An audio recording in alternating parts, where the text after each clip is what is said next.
Good morning students. I am Tribhuvan Yadav from Ram Sanara B.Ed college से language cross curriculum unit 3 के सन 1921 जिसमें से हम पढ़ रहे हैं NPE 9086। इसी को हम सब पढ़ रहे हैं और पढ़ते पढ़ते हम सब 6 भाग को पढ़ चुके हैं और आज 7वां भाग से प्रारंभ करेंगे। 7 भाग में है, इसमें शिक्षा व्यवस्था को कारगर बनाना है। इससे यह स्पष्ट होता है कि शिक्षा से संबंधित उसकी व्यवस्था को आगे बढ़ाना है और अन्य से बहुत से जो कार्य हैं अव्यवस्थित ढंग को व्यवस्थित ढंग के रूप में बनाना है। शिक्षा का प्रबंध चरम बौद्धिक के रूप में बढ़ने के लिए अनुशासन बहुत ज़रूरी है और इस पे हमको या हम सबको बहुत गंभीरता से समझना पड़ेगा। यह आवश्यक है कि शिक्षा और शिक्षार्थी दोनों स्वतंत्र रूप से होने चाहिए और इसमें नए प्रयोगों का विकास हो तथा उसमें सृजन रूप है, यानी उनका सृजनात्मक विकास हो और उनको एक अच्छा अवसर मिले। शिक्षा की गुणवत्ता और उसके विस्तार के संबंध में तो दूरगामी परिवर्तन ही होंगे और उसको दूरगामी परिवर्तन करने भी होंगे, किंतु जो कुछ आज की स्थिति है उसी में अनुशासन स्थायित्व करना पड़ेगा, यानी उसी में ही अनुशासन बनाना पड़ेगा और प्रक्रिया का प्रारंभ करना पड़ेगा और यह प्रक्रिया तुरंत ही प्रारंभ करना पड़ेगा। देश में व्यवस्थाओं को आगे बढ़ाना है, आगे बढ़ाते बढ़ाते उसको अधिक से अधिक व्यवस्था देना है जिससे हमारा अच्छा परिणाम उत्पन्न हो और आशा है कि यह परिणाम बहुत ही उत्तम होगा। और सबसे पहला काम तो यह है कि इस तंत्र को सक्रिय बनाना है और तथा आवश्यक ये पड़ता है कि शिक्षक अच्छे ढंग से पढ़ाएं और विद्यार्थी अच्छे ढंग से पढ़ें। इसीलिए कुछ युक्तियां बनाई गई हैं जो निम्नलिखित रूप से इस प्रकार हैं। पहला है, अध्यापकों को अधिक सुविधाएं और साथ ही उनकी अधिक जवाबदेही होगी, अर्थात अध्यापकों को अधिक से अधिक सुविधाएं दिया जाना चाहिए और उस सुविधा के अनुसार वो शिक्षा देंगे और साथ ही साथ उनकी अधिक जिम्मेदारी भी होगी और जवाबदेही भी होगी। दूसरा है, विद्यार्थियों के लिए सेवा में सुधार और साथ ही साथ उनके सही आचरण पर बल दिया जाएगा। तीसरा है, शिक्षा संस्थाओं में अधिक से अधिक सुविधाएं दिया जाएगा, शिक्षा संस्थाओं से या संस्थाओं में अधिक से अधिक सुविधाएं दिया जाएगा। तीसरा है, चौथा है, राष्ट्रीय और राज्य स्तर पर किए गए मानदंड के आधार पर शिक्षा संस्थाओं के कार्य के मूल्यांकन की पद्धति अपनाई जाएगी। ये है भाग 7 में।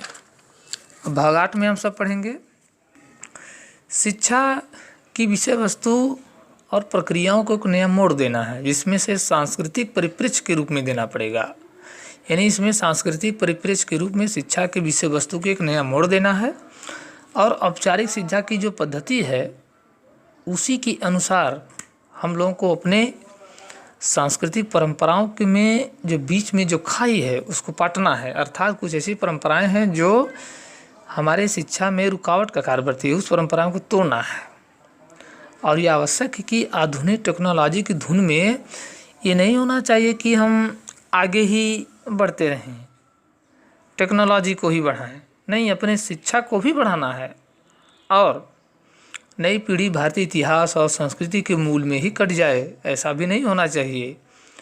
कहने का मतलब कि नई पीढ़ियों को अपनी संस्कृति से जुड़ाव बनाए रखना है, संस्कृति विहीन एवं अमानवीय के भाव को हर कीमत पर बचाना ही होगा।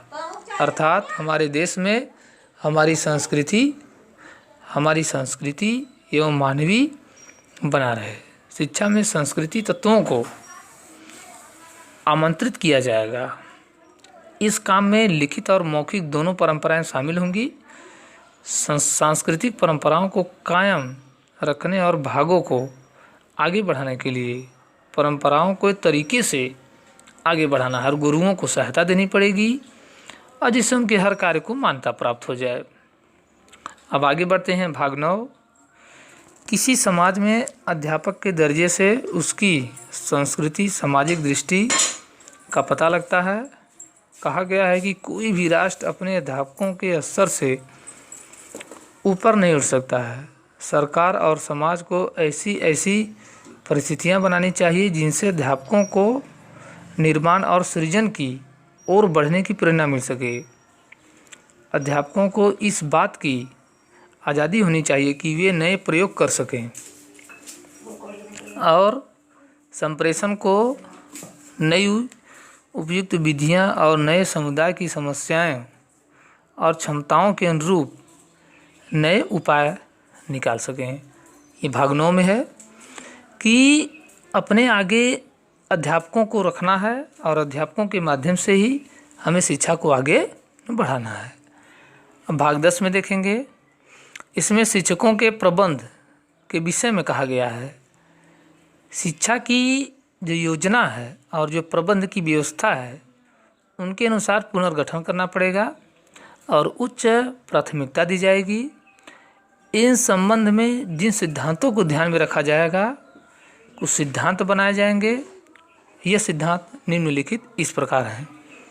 पहला है शिक्षा की आयोजना और प्रबंध का दीर्घकालीन परिप्रेक्ष्य तैयार करना और उसे देश की विचारक को आगे बढ़ाना है। इस योजना के माध्यम से दीर्घकाल तक शिक्षा को बढ़ाया जाएगा। दूसरा है विकेंद्रीकरण तथा शिक्षा संस्थाओं में स्वायत्त की भावना उत्पन्न करना है। लोग भागीदारी को प्रधानता देंगे और गैर सरकारी एजेंसियों का जुड़ाव तथा स्वैच्छिक प्रयास शामिल होंगे। 4 नंबर पे है शिक्षा की योजना और प्रबंध में अधिक से अधिक संख्या में महिलाओं को शामिल किया जाएगा। प्रदत्त और अगला है 5वां, प्रदत्त उद्देश्यों और मानदंडों के संबंध में जवाबदेही के सिद्धांत की स्थापना करना है। यह था भाग 10 में। अब भाग 11 हम देखेंगे।